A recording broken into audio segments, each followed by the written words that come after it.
Hey everybody, it's your pal Drew Dracy, longtime comic book industry veteran and lifelong fanboy to my end of my days. So, this episode's a little bit of a departure from my usual episodes. I sort of wanted to bring forward the art aspect of comics more, specifically Gene Colan and Joe Sinnott, legends each. Both of them started somewhere in the mid-50s, maybe the early 50s. Gene Colan, fairly quickly, he started using a lot of photo reference, but he also had innate drawing ability as well. You know, he didn't break the rules before he knew them. And then over the years, Gene Colan accumulated a ton of pictures from what artists used to call a morgue. You would have boxes and boxes of photos you ripped out of the magazines or, you know, whatever, books, stuff people gave you, you know, like, oh, here's a bunch of, and my father-in-law would do that to me. He subscribed to a lot of stuff. So I'd have this nice, after like 2-3 months, I had this nice stack of books to kind of rummage through, like if I need to draw a garden, you know, and there's someone down at the end of the garden walking, I could use that one, you know, but change it enough that it looks more livid, because it's like you draw from real life, but you don't necessarily ink from it. So because you have halftones to deal with. These are great books. I love these books. And this is the first Falcon cover feature. It might be the very first Falcon. I can't remember. I can't believe I'm forgetting this stuff. I can't believe I'm forgetting. What the hell's wrong with me? So I wanted to show you some Gene Colan as he's usually appeared, and I'm not saying this exclusively that Frank Giamatti inked Chiaramonte, whatever. I'm not saying he was the bad or good or whatever. He's just a different approach, and I saw a lot of inkers use this approach because the halftones that Gene Colan incorporates are very tricky, and especially if you're not the one who penciled it, you may have to do some guesswork where things lay. Like, I don't know if that's exactly the way Gene intended it. I had the fortune of inking 2 or 3 Gene Colan commissions, and I mean right on the page too. And the first one was a Dracula one, which I should find sometime, and it took me a whole week of doing my regular day job, inking Green Lantern Corps at the time. And I just looked and looked and looked, and finally I figured out how to work out Colan's style. But it took me, I just kept it by my table and, you know, kept my little noggin, you know, thinking. So you see, this is kind of, it's really cool, but it's a bit choppy. I mean, it's perfectly acceptable. There's nothing wrong with that. See, like, he might have had reference, you know, of these people here. Who knows? The trick is, don't let the photo reference lead the story. You know, use it when it's needed. And Colan had his own innate drawing ability that made it all work. And he was one of the, as far as superheroes and such, he was one of the few really photographic style. How would you say that? You know what I mean? Someone that would use a cinematic style without going cold hard lines. And when I say cold hard lines, you'll see in a minute. So, great layout. I love these layouts. You can see how it's kind of scratchy. Now that's not a problem. Not at all. I'm just showing these to give comparison.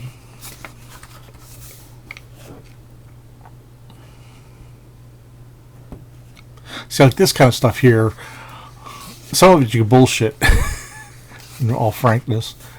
So you got that, and then what happens if you match him up with the prime inker of the Marvel age, Joe Sinnott, who inked Fantastic Four for I don't know, like 20-some years before John Byrne decided to ink himself.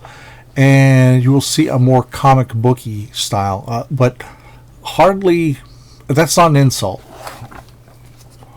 It's just really clean. A lot. Now these are called tapers, right there where they all go in a row like that. These are called tapers, and in order to build a muscle around a figure, you do those little tapers and this essentially is a halftone, but in comic book language, old school comic book language, you use these kind of lines to denote where the shading would be.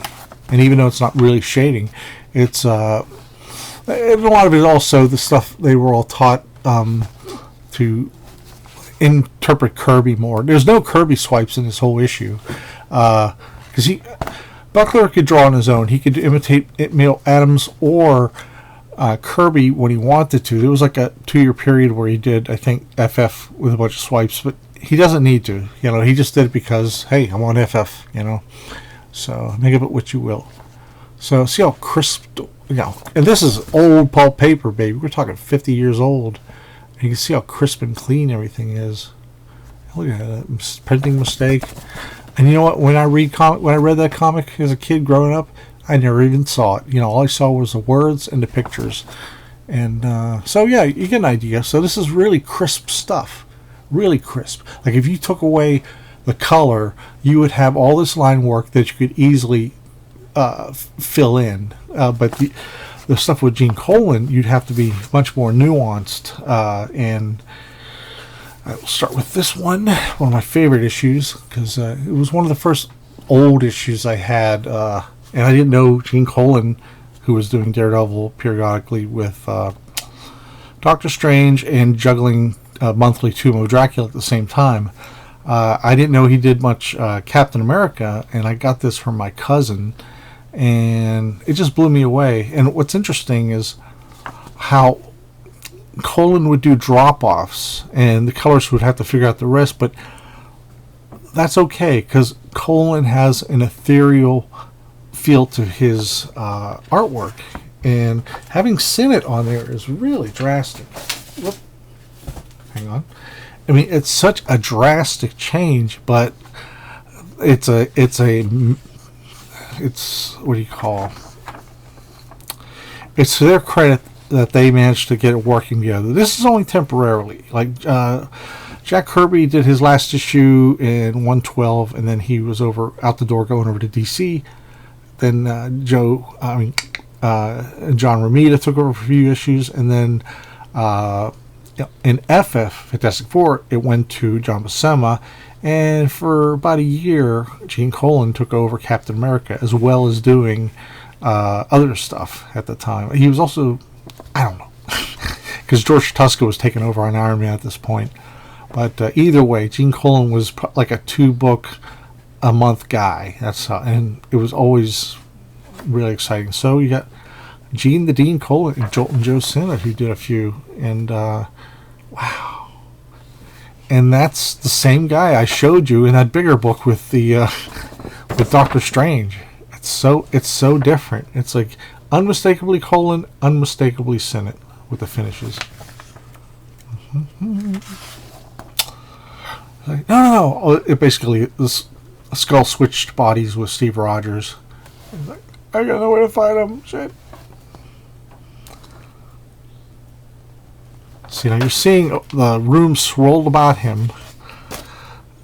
That's Steve Rogers in Skull's body, but you see even the fades, which a lot of inkers, like I showed you, would just drop more swirly and inorganic. Turns out that Joe Sinnott uses like orderly lines. Like these lines are all in order.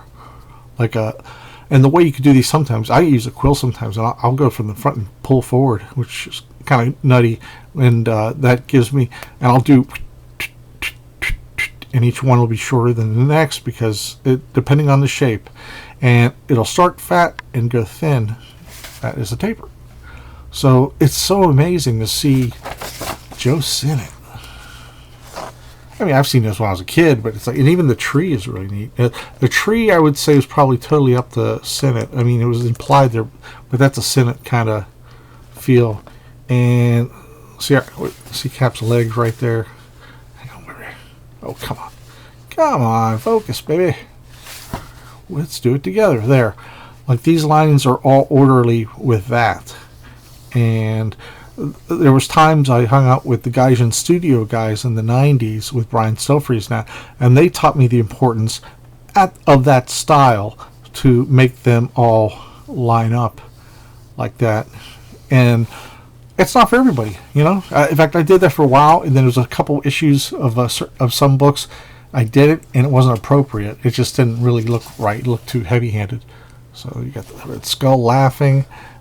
Little lesser line work on, not solid blacks on Cap. It's just more like hatching effects, but then it's added with the white dot. There's like a white dot pattern film you could put over that. So I'm going kind of slow because I got 3 books to go to. So there's at least 2 books or 3 books that Gene Colan drew with car chases because he loved the movie Bullitt, like everybody did with Steve McQueen. So, and he did it twice in Daredevil. This is so insane. Roadblock, so he goes up over the hill around him. That's so freaking wild, though. But I mean, look how it's translated into, even though there's debris coming off of behind the wheels and stuff like that, it's still a very clean piece of artwork that gives you the illusion of motion, and just in a different way. So he just loves doing that stuff. That is badass. So badass. Even the skull looks like, he doesn't look so much like, he looks like Gene Colan in the shadows, but it's so clean, it doesn't look like what you would expect. So there you had, this is the Avengers at the time. Hawkeye was Goliath with that crazy little harness on him. There's Rick Jones trying to be Bucky. And it's beautiful stuff, really beautiful stuff.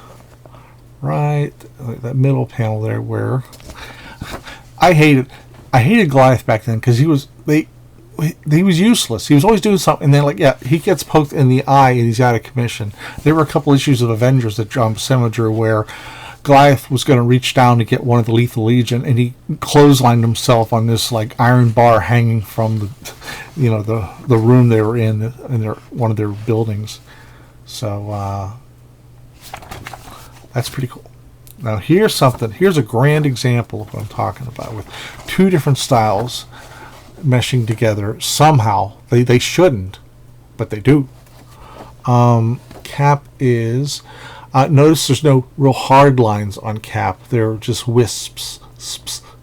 And notice how hard the shading is on that guy in the foreground with the iron hand. Foliage is just amazing. I had a coverless version of this comic I saw. You ever have a comic you've had forever as a coverless comic, and then you eventually get the covered book, and it just feels weird? It's like you're so used to seeing this as like a faux cover. So, maybe that's just me. Maybe I'm a Cucamonga. That's really great stuff. And that whole back and the legs, and that's Sinnott really tightening it up with the musculature. Because Gene Colan, his stuff is open to interpretation.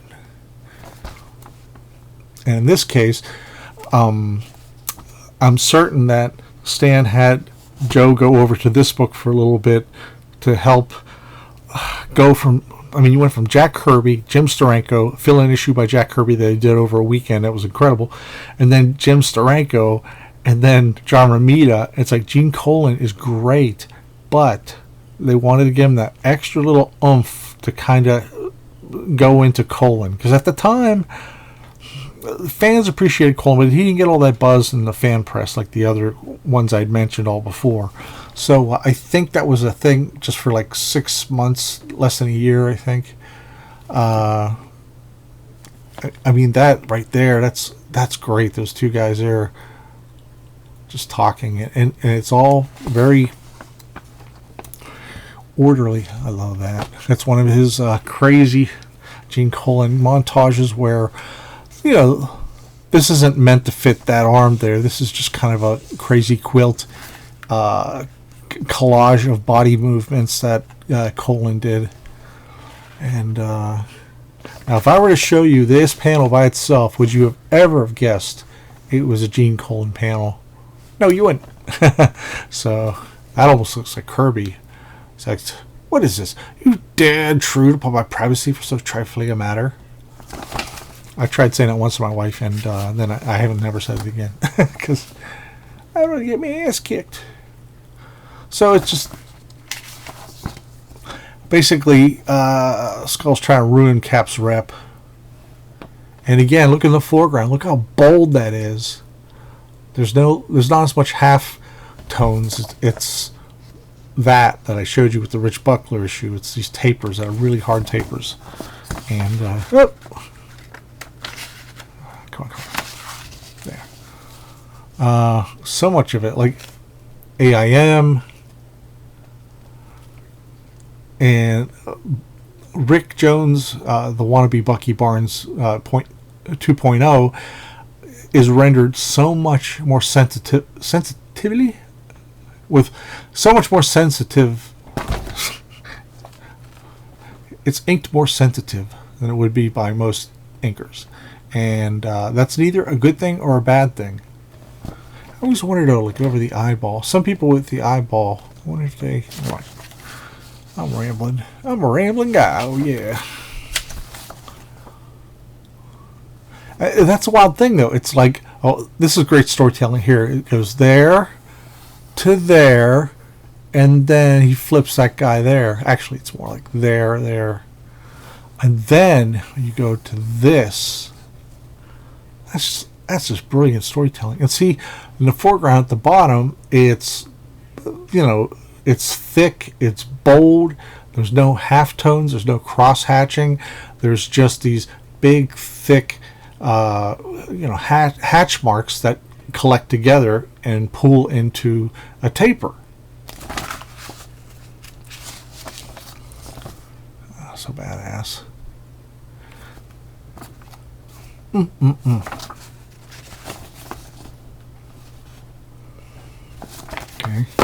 Okay. So much page fell out. Still got it. So, the coming of the man, brute man. Now, this is a Joe Sinnott masterpiece.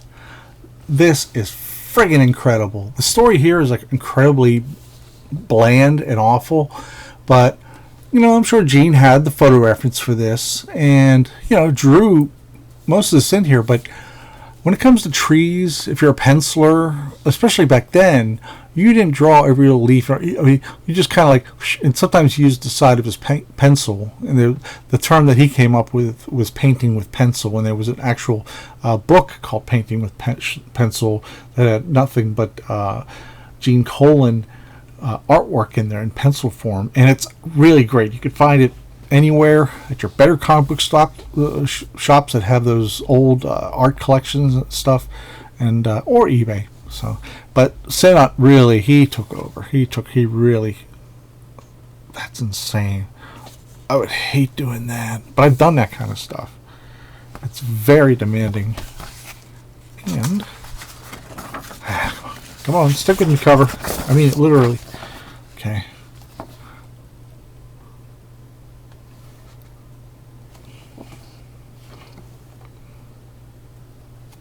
Like this would be much more blurry, and kind of the faces would be a little less on point because it was a blur. But Sinnott decided to finish it. That's my guess. Unfortunately, they're no longer with us. So I know a couple of doggies are. Hang on a second. Hang on. Okay. He's like, this guy with anger in his eyes. Oh, this whole rotten world stinks. Nobody gives a rap nothing. Is it possible if I found my adult man so soon? So I'm like, okay, I'll do your test. It's an old story that it's really padding. I mean, after Kirby left and Stan was kind of coasting on a lot of stuff. I mean, this is stuff that could have easily been in like one or two pages, but it went on and on. However, Gene liked it that way. He loved working the Marvel method because it gave him a way to direct these pulp paper pictures, these movies on paper. And also he even does like the chainmail that's supposed to be on Cap's arm. He does it a little different. That's beautiful there. So you see a difference, I'm telling you? I don't feel like I'm repeating myself. Sometimes I just talk to hear myself talk. Look at all suggested motion and stuff like that. And that is so bold and audacious. I just don't see any other inker pulling that off.